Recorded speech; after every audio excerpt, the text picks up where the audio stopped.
We will see the Gulf looking towards countries like India and Europe to ensure that they are not left at the whims of an unpredictable United States government. So Iran then launching more strikes across the Gulf near American military bases in Kuwait and Bahrain. This was after Iran accused America of striking near a nuclear plant.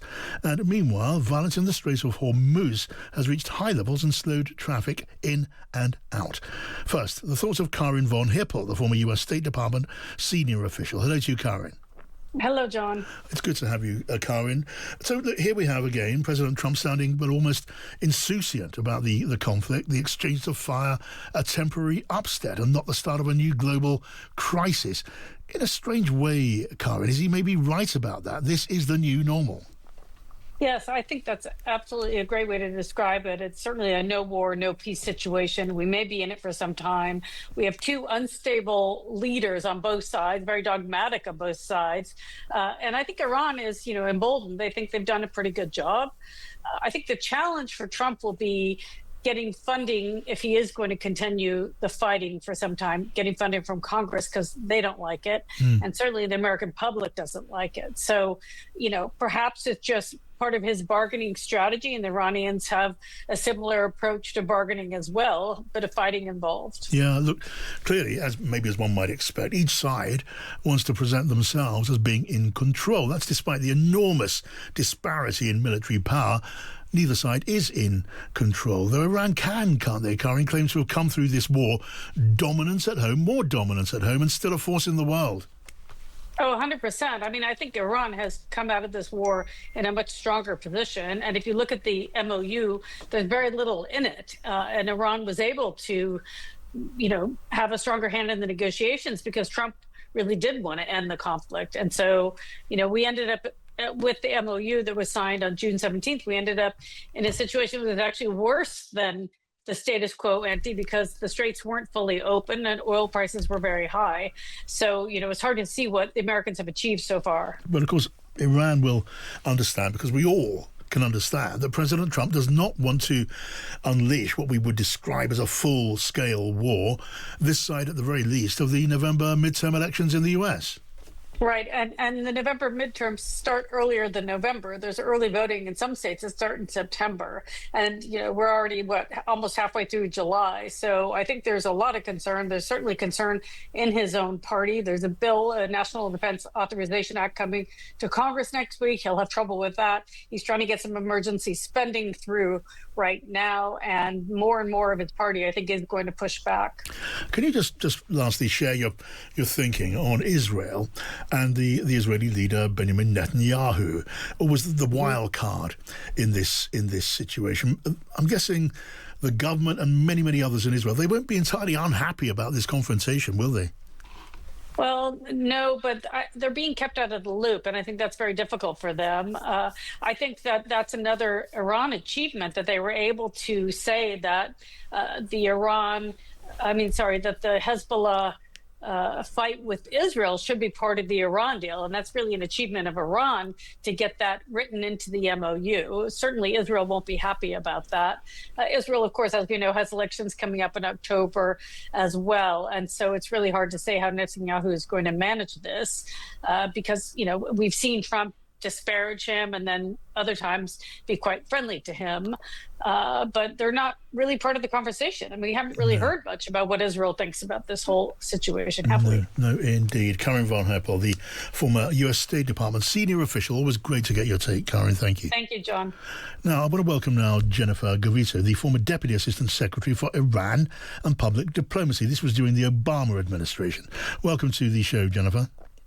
Thanks for having me back. Good to have you here. Can we talk a bit about the Gulf states, who are in so many ways big losers in this conflict, aren't they? Now, look, they don't all think the same way by any means. They're not a homogenous group in that sense. But they're going to be, aren't they, calculating and recalculating their approach to Iran and their relationship with the United States and their reliance on American protection. I think that's absolutely correct, and I think the dominant theme that we'll see coming out of this conflict, whenever it fully ends, is the idea of diversification of supply chains, diversification of transport routes, and certainly diversification of alliances. I think that for the United States, countries like Saudi Arabia, the UAE, and Qatar are going to continue to be very important partners, and vice versa, but not the only partners. And I think we will see the Gulf looking towards countries like India and Europe to ensure that they are not left at the whims of an unpredictable United States government. Yes, I suppose in many cases, maybe they'll have this in common. They will be torn in their thinking between a desire for a stable region, at least a more stable region, and the desire just to see the end of this Iranian regime. I think that they're probably assessing, just like the Trump administration is, that the end of this regime was always a far-fetched notion. If we've seen anything over the last several months, it's the resilience of the Iranian regime, even in the face of considerable military loss, and even in the face of considerable domestic backlash.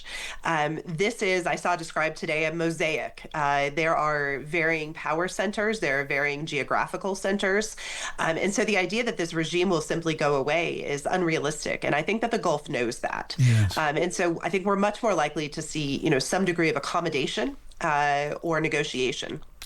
Now, I mean, there's no single correct answer to this, but I'm interested in hearing your own calculations. These Gulf states, they were, until the beginning of all of this, they had so much going for them. They were the focus of investment, financial business went through the Gulf states. They were the destination of tourism from all over the world. They were tax havens, and I could go on and on and on. And so much of that has taken a massive hit. How on earth are they going to get back to that sort of position? So you're absolutely right. They are not one and the same. But I do think that they are, generally speaking, displaying more resilience than a lot of us might have thought at the beginning.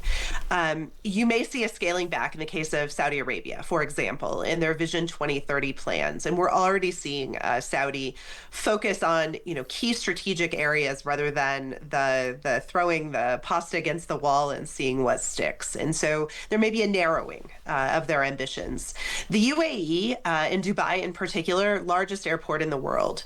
The number of transit, the amount of visitors that go through there on any given day is not going to change because of this. And so when you talk about tourism hubs, I feel pretty confident that there will be resilience there as well. It's harder for Qatar. Their energy infrastructure has sustained significant damage, and they don't have the alternate transport routes that Saudi Arabia and UAE both possess. So their recovery may take longer, and Bahrain is under considerable financial strain. And so I think this, looks very different for each of these countries, but I do think there's a greater resilience there than we might have thought just a few months ago. That is interesting. And I'm talking there to Karin von Hippel about the position of Israel, who she was arguing are pretty much forced to the margins of the calculation here, but they are still an important part of the, I'm mixing my metaphors, but an important part of the picture. How might that develop in Israel? Because they are they have to have an election, don't they, yep, by October. I wonder how they're going to fit into the picture now in the run-up to that October election and conceivably afterwards. So I think, when you talk about fitting into the picture, President Trump has displayed a willingness to sideline Israel that is fairly unusual. And his frustration with Prime Minister Netanyahu has, in a very Trump way, been repeatedly verbalized. I think that there is frustration in Washington over this idea that maybe the presumptions that were given to the Trump administration about how they thought this conflict would unfold did not hold up.